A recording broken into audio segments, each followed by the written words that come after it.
For 3 years, I watched her walk past my office without a single smile. 3 years of cold stares and one-word answers. I was convinced my top analyst hated my guts. Then one night I found her crying in the parking garage, and 5 words she whispered changed absolutely everything. I built a $1 billion empire, but I couldn't figure out why one woman looked at me like I was her enemy. This is the story of how I got it all wrong. If you've ever misread someone completely, or if you believe some secrets are worth keeping, stay till the end. And if you want more true stories that'll mess with your heart, go ahead and subscribe right now. My name is Andrew Crawford, and I'm 35 years old. I'm the CEO of Crawford Enterprises, a tech company I built from absolutely nothing. 8 years ago, I was coding in my garage, living on ramen noodles and hope. Today, the company's worth over $1 billion. I'm telling you this not to brag, but because it matters for the story. See, I've always prided myself on reading people.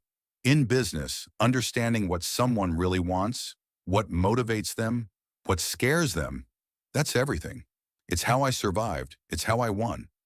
But there was one person I could never figure out. Her name was Vanessa Cole. I hired Vanessa 3 years ago as a junior analyst. She walked into that interview with a portfolio that blew me away and a quiet confidence that told me she knew exactly how good she was. She grew up with nothing, put herself through college on scholarships, supported her family while building a career. On paper, she was exactly the kind of person I wanted in my company. Someone hungry, someone real. Within a year, she became my senior analyst. The woman was brilliant, like genuinely, impossibly brilliant. She could look at data that seemed like chaos to everyone else and find patterns that would save us millions. She worked harder than anyone in the building. Her reports were flawless. Her presentations were sharp enough to cut glass. There was just one massive problem. Vanessa Cole clearly couldn't stand me. I'm not exaggerating. The woman treated me like I had personally wronged her in some past life. Every morning she'd walk past my office without so much as a glance in my direction. In meetings, when I asked her opinion, she'd give these cold, clipped answers. Professional, yes, but with zero warmth. She'd leave her reports on my desk instead of discussing them face to face like everyone else did. And whenever the team did lunches or dinners, the moment she heard I was coming, she'd suddenly remember a prior commitment. At first, I thought maybe I'd done something to offend her. So I tried being extra friendly, asking about her day, complimenting her work, trying to make small talk. Nothing. If anything, she became even more distant. Then I tried the opposite approach, giving her space, keeping things purely professional. Still nothing. I even asked her once, straight up, if I'd done something wrong. She looked at me with those dark eyes and said, "No, sir, everything is fine," in a tone that clearly meant the conversation was over. It drove me crazy. And here's the thing I didn't want to admit, not even to myself. It bothered me way more than it should have. Because the truth is, from the very first day Vanessa walked into that interview, I noticed her. And I don't just mean I noticed she was beautiful, though she absolutely was. I mean I noticed the way her mind worked, the way she lit up when she talked about problem solving, the fire in her eyes when she presented her ideas. There was something about her that I couldn't shake, but that fire turned to ice whenever she looked at me. So I told myself it didn't matter. I kept everything professional. I focused on work. I dated other people. I convinced myself that whatever I thought I felt was just my imagination, and that even if it wasn't, it was inappropriate anyway. She was my employee. There were rules. There were boundaries. But late at night, when I was alone in my too big house, I'd think about the way she pushed her hair behind her ear when she was concentrating, the way her whole face changed during presentations when she was passionate about something. Everyone else in the room would disappear, and I'd just watch her mind work. And then I'd remember the way she looked at me like I was nothing, and I'd feel like an idiot. 3 years of this. 3 years of Vanessa Cole being the best employee I had and acting like I was her least favorite person on earth. Then came that Friday night. One of our biggest deals was falling apart. A partnership worth $50 million was about to collapse because of complications nobody had anticipated.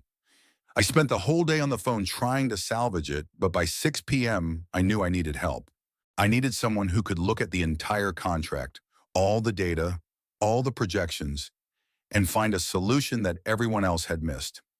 I needed Vanessa. I called her personal number, half expecting her to let it go to voicemail. She picked up on the second ring. I explained the situation, asked if she could come in. There was a long pause, and then she said, "I'll be there in 30 minutes. No argument, no hesitation. That was Vanessa. Whatever she felt about me personally, she never let it affect her work. She showed up in jeans and a sweater, hair pulled back, no makeup.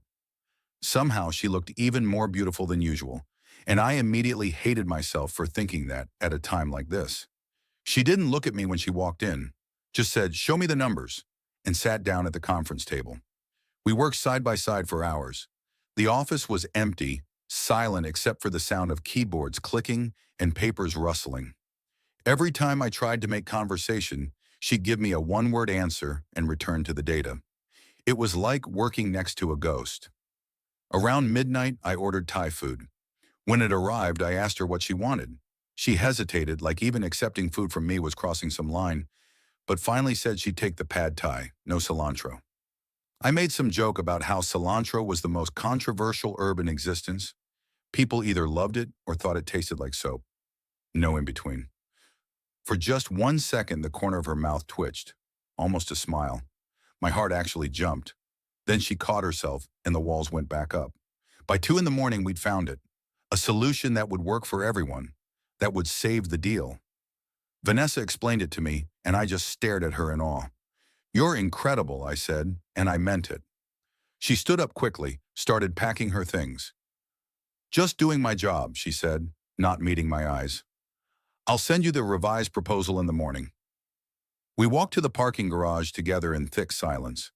My car was on one level, hers on another. I said goodnight, headed toward my car, and then I heard something that made me stop cold. Crying. Not just tears, heartbroken, gasping sobs. I turned around and walked back toward where I'd left Vanessa. She was sitting in her car with the door still open, her face in her hands, her whole body shaking. Something in my chest cracked. I didn't care if she hated me, didn't care if she told me to leave her alone. I walked over and knocked gently on her window. She jumped, looked up with red, swollen eyes, and immediately started wiping her face, trying to hide it, trying to pretend I hadn't just seen her fall apart.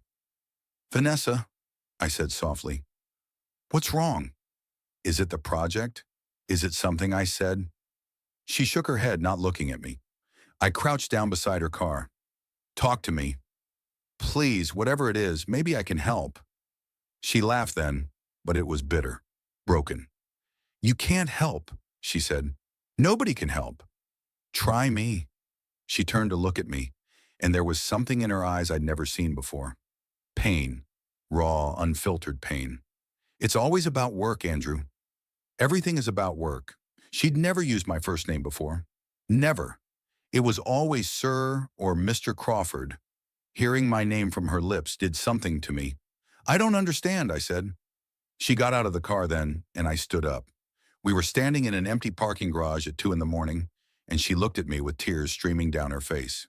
"Why do you even care?" she asked, her voice shaking. "Why does it matter to you if I'm crying?" "Because despite what you think of me, I care about my people," I said. "I care about you." She closed her eyes and more tears fell. "You have no idea what I think of you," she whispered. My heart was pounding. "Then tell me," I said. "Tell me what I did. Tell me why you can barely stand to be in the same room as me." "Because I've been trying to figure it out for 3 years, Vanessa, and I'm lost." She stared at me for what felt like forever. I could see her fighting with herself, see something breaking inside her. And then she said 5 words that stopped my entire world. "You made me love you." I blinked. "What?" She turned away, covered her face with her hands. "I can't do this," she said. "I can't. I shouldn't have said that." I reached out and gently touched her shoulder. She flinched but didn't pull away. "Vanessa," I said, my voice barely working. "Look at me. Please." She turned around slowly, and I'd never seen anyone look so vulnerable, so terrified. "Say it again," I whispered, "because I need to know I didn't just imagine that." She took a shaky breath. "I've been in love with you since the day you interviewed me. she said. And now that she'd started, the words came pouring out like a dam had broken. 3 years, Andrew. 3 years of coming to work every day and pretending I felt nothing. Every time I walked past your office without looking at you, it was because I couldn't trust myself to look at you and not give everything away. Every time you tried to talk to me and I shut you down, it was because I was terrified I'd say too much. Do you know how hard it is to act cold towards someone when all you want is to? She stopped, shook her head. I couldn't smile at you. I couldn't be friendly. Because if I let my guard down even a little bit, you'd see right through me. I stood there trying to process what she was saying. Why? I finally asked. Why hide it? She looked at me like I was crazy. Are you serious? Andrew, you're a billionaire. I grew up in a neighborhood where we counted pennies to buy groceries. You're my boss. You're you. And I'm just, she gestured at herself helplessly. I'm nobody. I'm just the girl who got lucky with a scholarship and worked her way into a world where she doesn't belong. That's not true, I said immediately. Yes, it is, she said. And even if none of that mattered, you're still my boss. There are rules, policies, ethics. Falling for you was the most unprofessional, stupid thing I could have done. So I tried to kill it. I tried to keep my distance, tried to make myself stop feeling this way, but it didn't work. Nothing worked. Every single day, I'd tell myself that tomorrow would be easier. Tomorrow, I'd stop noticing the way you roll up your sleeves when you're focused. Tomorrow, I'd stop replaying conversations in my head. Tomorrow, I'd stop dreaming about you. She wiped at her eyes angrily. Do you know what it's like? Loving someone who you're absolutely certain will never see you that way? Someone who's so far out of your league that the whole thing is just laughable? I kept my distance because it was the only way I could keep working here. The only way I could survive being near you without falling apart. My hands were shaking. My entire body was shaking. Vanessa, I said, and my voice came out rough. You have been killing me for 3 years. She looked up, confused. I stepped closer. Do you want to know the truth? I noticed you the second you walked into your interview. You weren't just smart. You were magnetic. I hired you because you were brilliant, because you deserved the job. But God help me, I wanted to know you. I wanted to hear every thought in your head. And then you started working here, and you were everything I thought you'd be and more. But you looked at me like I was your enemy. Andrew, every cold shoulder felt like a knife, I continued. Every time you avoided me, every time you gave me those one-word answers, I told myself it was fine. I told myself I was imagining any connection, that I was being inappropriate, that the best thing I could do was keep my distance and focus on being a good boss. But I was lying to myself, Vanessa, because the truth is, I haven't been able to stop thinking about you since the day we met. She was staring at me with wide eyes, tears still streaming down her face. I convinced myself you hated me, I said quietly. And I thought that was good, actually, because it meant there was no temptation, no possibility. It kept me in line. But it also meant every day at work was torture, because I'd see you and want to know you, want to make you laugh, want to see you look at me with something other than ice in your eyes. And I couldn't. So I dated other people, tried to move on, tried to convince myself what I felt wasn't real. I reached out and took her hand. She didn't pull away. I thought keeping professional distance was best for both of us, I said. But Vanessa, I was so wrong. What are we doing? She whispered. What is this? I looked at her, really looked at her. This woman who'd been hiding her heart for 3 years. This woman I'd been hiding my own heart from. I don't know, I admitted, but I know I don't want to spend another 3 years pretending. The company, she said weakly. The policies. People will talk. I built this company, I said firmly. I make the rules. And no rule is worth losing you. We stood there in that parking garage as the first light of dawn started filtering through the concrete levels. And then, finally, Vanessa smiled at me. A real smile. The kind of smile I'd been dreaming about for 3 years. So what do we do now? She asked. I squeezed her hand. We figure it out. Together. We sat on the hood of her car and talked until the sun came up. Really talked, for the first time ever. She told me about growing up with her mom and siblings, about being the first in her family to go to college, about feeling like an imposter every day in the corporate world. I told her about the loneliness that came with success, about building something from nothing and then realizing that money and status couldn't fill the emptiness inside. We talked about everything we've been holding back for 3 years, and with every word I felt something shifting between us, something real, something right. We decided to keep it quiet at first.